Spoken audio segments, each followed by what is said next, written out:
All right, we're live. We're gonna jump right into it. Good Sunday afternoon to everyone. Now, if you recall, I think earlier last week I did a video on the guns and the churches and how the belief in God. If you believe in God, why do you need guns in churches? Why is Dylan Roof killing people in the middle of Bible study, Bible practice? Why do conservative religious people feel that they need guns to protect them from whatever if God is getting billions of dollars every day? And there was an incident in Rwanda where 16 people have died from a lightning strike in the middle of prayer service. Now, with today being Sunday, I figured this is great timing to cover this story.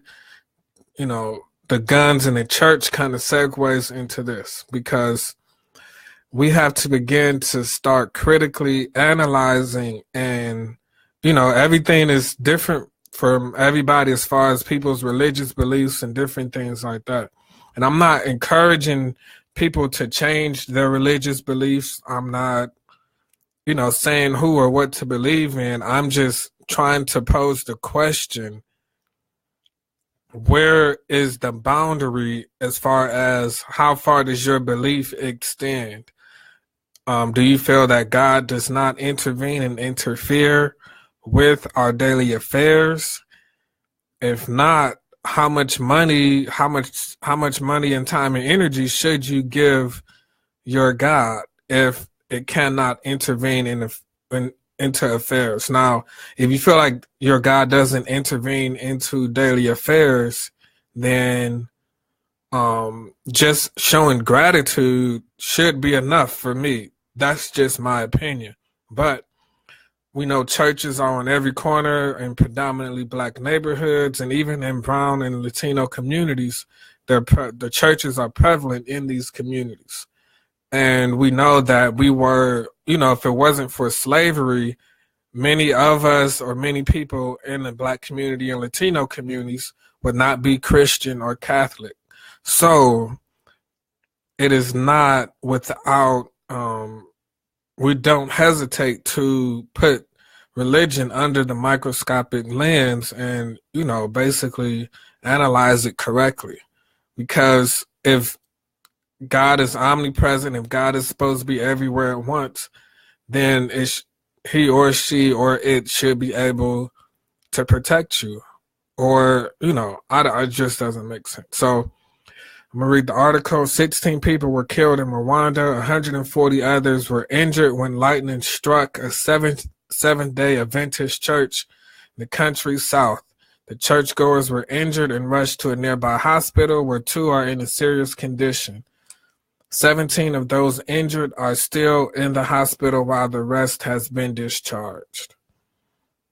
A similar incident occurred Friday when a lightning struck a group of 18 students, killing 1. Last October, lightning killed 18 people in different parts of the country. So this is normal. And there's another article that says that this church where this happened, they did not have a lightning rod or something to help prevent this from happening.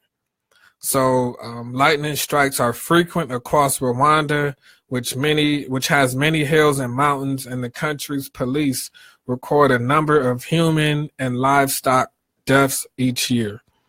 Lightning killed 30 people, injured 61, and killed 48 livestock in 2016, the most recent year with 4 figures in Rwanda. So lightning has killed 30 people in Rwanda 2 years ago, 17 people in one day this weekend.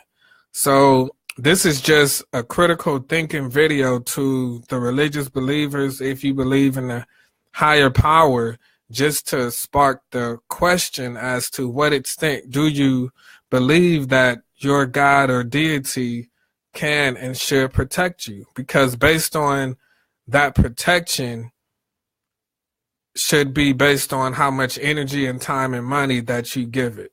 So if you're in service, if you're in church, I don't understand why do these things keep happening out of churches. And the first thing would be, well, you know, maybe they weren't good Christians, maybe their time was up, but Jesus says, who cast the first stone without sin? So you can't really say, you can't use the excuse that, well, these people maybe were not the best Christians or different things like that. You don't have those answers.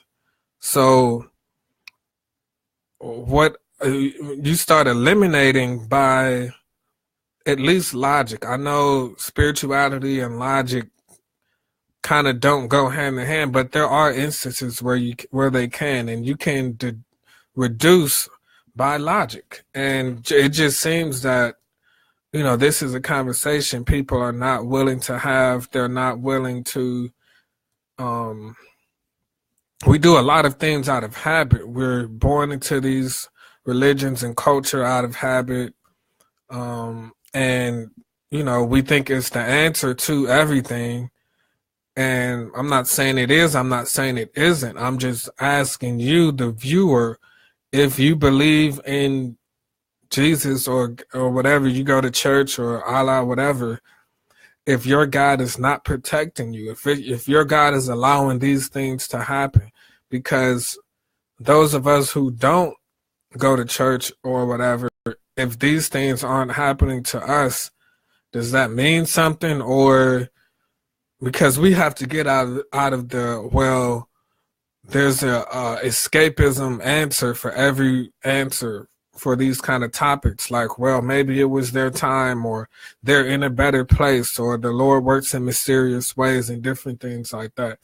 Because that kind of thinking will never lead us to an answer. Now, if you want to think like that, that's fine, but at the same time, you have to realize that you're not going to be open to other things. So if you think like that, you should, in my opinion, at least be open-minded to other possibilities, other instances, because, we talk about these things and nobody really cares, but until it happens to them or someone that they know, and then it questions someone, that's close to them or a loved one, and then it basically makes them question their faith in their God and how strong is their belief, then these questions and, critical thinking start to become more relatable.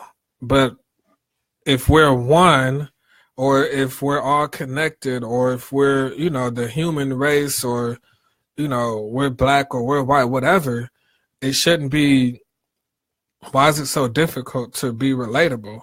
Why do we have to wait until something happens in order to relate to the situation? So, and God should give you that empathy. If God is in you, if, the spirit or whatever you want to call it, if it's in you, then you should have that kind of compassion that Jesus had, or whatever may have you. So, again, these people continuously are dying. People are not feeling safe at their churches. They're not safe. They're not protected at church. And I don't recall Jesus ever being in a church in the Bible. I'm not a Bible expert, but I don't recall Jesus worshiping in a church, or Jesus asking to be worshiped in a church or anything like that. So maybe that has something to do with it. I don't know.